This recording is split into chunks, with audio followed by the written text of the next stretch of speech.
سب سے پہلے میں آپ سب کو آج کی بائبل اسٹڈی میں ویلکم اور خوش آمدید کہتا ہوں۔ آج کا جو ہمارا موضوع ہے، رستے میں حائل رکاوٹیں کیسے دور کی جائیں۔ آپ کے رستے میں رکاوٹیں تو ہوں گی، آپ دنیا میں کوئی بھی کام کرنا شروع کر دیں، رکاوٹیں تو آئیں گی۔ چوتھا باب اور اس کی آیت مبارکہ 13، جو مجھے طاقت بخشتا ہے اس میں سب کچھ کر سکتا ہوں۔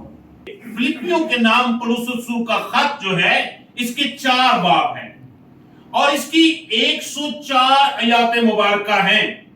اس خط کا جو لکھنے کا دورانیہ ہے وہ 60 سے 64 عیسوی کو یہ روم کے اندر، رومی حکومت کی قید کے اندر مقدس پولس رسول تھا یسوع مسیح کی گواہی دینے کے لیے۔ پہلے وہ لوگوں کو قید کرواتا تھا، مگر اب وہ خود قید میں ہے یسوع مسیح کی بڑائی کی خاطر۔ اس وقت اس نے یہ خط جو ہے فلپی کی کلیسیا کو لکھا۔ یہ یونان کا دوسرا بڑا شہر تھا اور یہاں پر ایک تجارتی مرکز تھا، اور اس قید کی حالت میں وہ کلیسیا کے لیے بوجھ رکھتا ہے اور کلیسیا کی حوصلہ افزائی کرتا ہے، ایمانداروں کی، راست بازوں کی، ہر مسیح فرد بشر کی وہ حوصلہ افزائی کرتا ہے اور کہتا ہے کہ رکاوٹیں آئیں گی، مشکلیں آئیں گی، پریشانیاں آئیں گی، لیکن وہ جس کے نام پر تم بپٹائز ہو چکے ہو، جس کو آپ نے قبول کر لیا ہے، وہ آپ کو ہمت بھی دے گا، وہ آپ کو طاقت بھی دے گا اور آپ کے رستے کی ساری رکاوٹیں دور کر دے گا۔ خدا ناممکن کو ممکن بنانے کی قدرت جو انسان سے نہیں ہو سکتا، خدا وہ کر سکتا ہے۔ اور یسوع مسیح نے اس بات کا آ کر اعلان کیا تھا، تھکے ماندے اور بوجھ کے تلے دبے ہوئے لوگوں میرے پاس آؤ، میں تمہیں آرام دوں گا۔ یہ سلائیڈ بنانے کا مقصد اور پرپس صرف ایک ہی ہوتا ہے کہ آپ اس سے مستفید ہوں اور آپ انڈرسٹینڈ کریں کہ آپ کا خدا ناممکنات کا خدا ہے۔ آپ کی پریشانیاں، آپ کی مشکلیں، آپ کے مالی مسائل، آپ کے خاندانی مسائل، آپ کی بدنی بیماریوں کے مسائل یسوع مسیح کے آگے کوئی معنی نہیں رکھتے۔ میرے عزیزو، جب ہم آج کی جدید دنیا کا مطالعہ کرتے ہیں تو ہر فرد بشر اس زندگی کے سفر میں مختلف قسم کی رکاوٹوں کا سامنا کرتا ہے، اور بعض اوقات تو انسان نا امید ہو جاتا ہے کہ یہ کام اس کے لیے بڑا مشکل ہے، یہ کام اس کے لیے ناممکن ہے، اور پھر انسان بے دل ہو جاتا ہے۔ آپ کا خدا جو قدرت والا خدا ہے، جو ناممکن کو بھی ممکن بنانے کی قدرت رکھتا ہے، صرف ضرورت ہے کہ ہم خدا پر پختہ ایمان، بھروسہ، اعتقاد رکھیں اور خدا کے ساتھ اپنی رفاقت کو بڑھائیں۔ اس سلائیڈ کی آپ پکچر بنا سکتے ہیں، ویڈیو بنا سکتے ہیں، دوسروں کی حوصلہ افزائی کے لیے ان کو شیئر کر سکتے ہیں، تاکہ لوگ اس بات کو انڈرسٹینڈ کریں کہ خدا کے کلام کے اندر کتنی قدرت اور طاقت پائی جاتی ہے۔ آپ کو پرانے عہد نامہ کے اندر لے کر جانا چاہتا ہوں کہ ہم نے سلائیڈز کا اہتمام کیا ہے تاکہ ہر فرد بشر خدا کے کلام کی قدرت اور طاقت کو سمجھ سکے۔ سو میرے عزیزو، کیا لکھا ہوا ہے؟ اور خداوند نے یشوع سے کہا کہ دیکھ، میں نے یریکو اور اس کے بادشاہ اور زبردست سورموں کو تیرے ہاتھ میں کر دیا۔ آمین۔ میرے عزیزو، قوم بنی اسرائیل جب ملک مصر سے خدا کے زور بازو کے ساتھ نکلے تو ان کی منزل وعدے کی سرزمین تھی، جس کو ملک کنعان کے نام سے بھی پکارا جاتا ہے۔ قوم بنی اسرائیل کو اس منزل کے دوران बहुत सी रुकावटों का सामना करना पड़ा। क्या ख्याल है कि उनको बड़ी इजीली वो मिल गया था? मुल्क मौद जिसका वादा खुदा ने किया, जिसका वादा ये था कि वहां पर दूध और शहद की नदियां बहती होगी, यानी कि हर तेरी जरूरत वहां पर पूरी होगी। लेकिन उस तक पहुंचने के लिए उनको बहुत सारी रास्ते में रुकावटें आई। और आज हम इसी के ऊपर गौर कर रहे हैं कि जब आप कुछ भी हासिल करना चाहते हैं तो आपके रास्ते में रुकावटें तो आएंगी। आप उन रुकावटों को कैसे दूर कर सकते हैं? इन रुकावटों में सबसे बड़ी रुकावट यरू का किला था। यरू शहर की बड़ी बड़ी दीवारें थी। दीवारें क्या हैं? दीवारें रास्तों में रुकावटों का बायस है। दीवारें आगे बढ़ने से हमें रोकती हैं।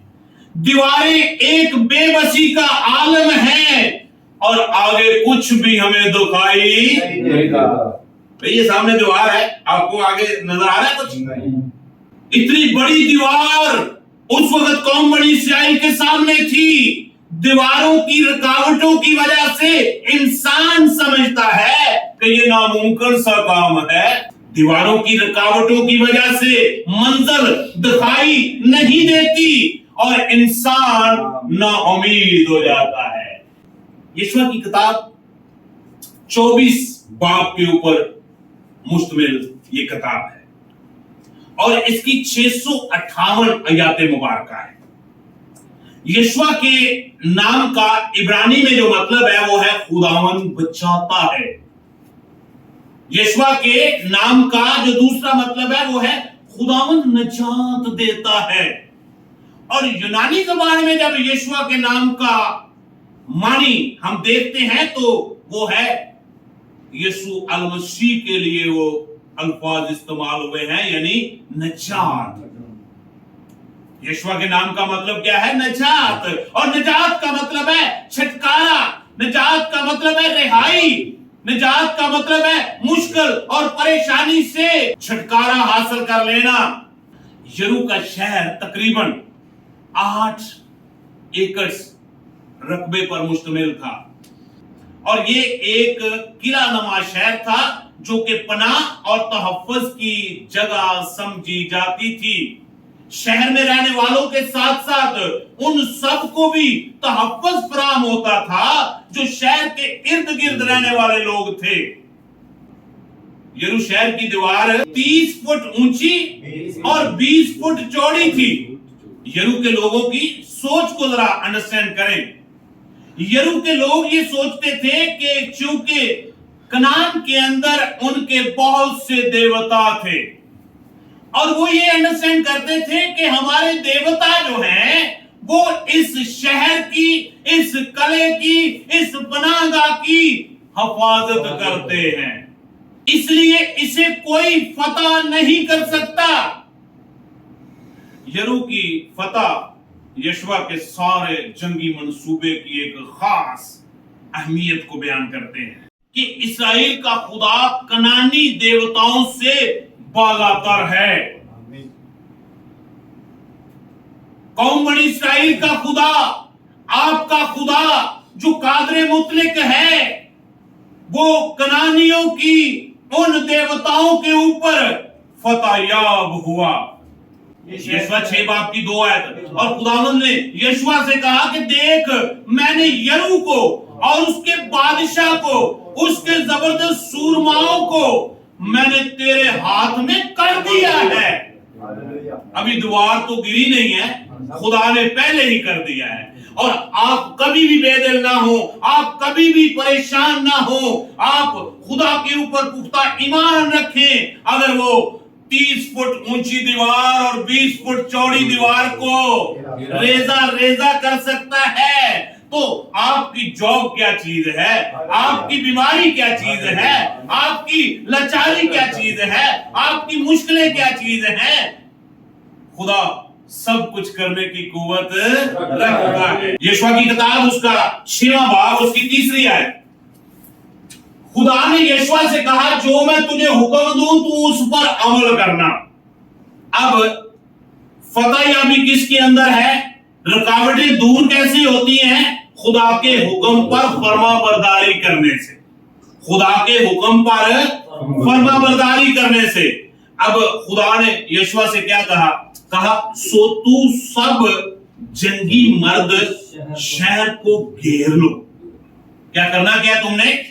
शहर को घेर लो और एक दफा उसके चिगिर्द गश्त करो और 6 दिन तक तुमने ऐसा ही करना है। अब ये हुक्म था। यहां पर हम देखते हैं कि कौम बनी इस्राएल ने यशवा के कहने के मुताबिक अमली तौर पर खुदा के हुक्म पर क्या किया है? अमल किया। आज हम मुश्किलें परेशानियों का सामना क्यों कर रहे हैं? रुकावटें क्यों दूर नहीं होती? क्योंकि हम खुदा के हुक्मों पर अमली तौर पर अमल नहीं करते। लेकिन कौम बनी इस्राएल ने क्या किया है कि हर एक ने अपनी जिम्मेदारी से काम सर अंजाम दिया। 6 दिन तक हर रोज वो एक चक्कर लगाते थे। 7 काहिन और फिर 7 ही नरसिंगे उनके हाथों में थे। और फिर जो मसल्ला अफराद थे जिनके पास कुछ जंग करने के लिए हथियार थे, वो काहिनों के आगे आगे चल रहे थे। और काहिन जो है वो अपने हाथों में नरसिंगे पकड़े हुए हैं और अहद का संदूक उठाए हुए। और फिर उनके साथ तमाम लोग, अकेले नहीं है, मुसल्ला अफवाज भी है, काहिन भी है, खुदा के अहद का संदूक भी है, यानी खुदा की हुजूरी भी है, ताकि कनान के लोग ये जान लें कि आपके देवता जो हैं उनके अंदर कोई कुदरत और ताकत नहीं है। ईश्वर की किताब उसका 6वां बाब और उसकी 12वीं आयत। खुदा का हुक्म क्या था कि सुबह सवेरे उठना। और आज के दौर में वो दुनिया का कोई भी खिता हो, सुबह उठना मुश्किल से परेशानी है। क्या लिखा हुआ है? और यशवा सुबह सवेरे उठा और काहिनों ने खुदावन का संदूक उठा लिया। हाँ जी, पहले तो लीडर जो है वो बताते खुद सुबह सवेरे उठा है और उसके साथ काहिन जो है वो भी अर्ली मॉर्निंग बेदार हो चुके हैं और खुदा की हजूरी उन्होंने अपने कंधों पे उठा ली है। वो जिम्मेदारी जो खुदा ने उनको दी हुई है वो उसको पूरा कर रहे हैं। और 7 काहिन मेंढों के सिंगों के 7 नरसिंगे लिए हुए खुदावंद के संदूक के आगे आगे बराबर चलते और नरसिंगे फूंकते जाते थे और मुसल्ला आदमी आगे आगे हो लिए और दोबारा खुदावंद के संदूक के पीछे पीछे चला। और काहिन चलते चलते नरसिंगे फूंकते जाते थे। और दूसरे दिन भी वो एक बार शहर के गिर्द घूमकर नेमागा में फिर आए। उन्होंने 6 दिन तक ऐसा ही किया। कितने दिन? 6 दिन तक।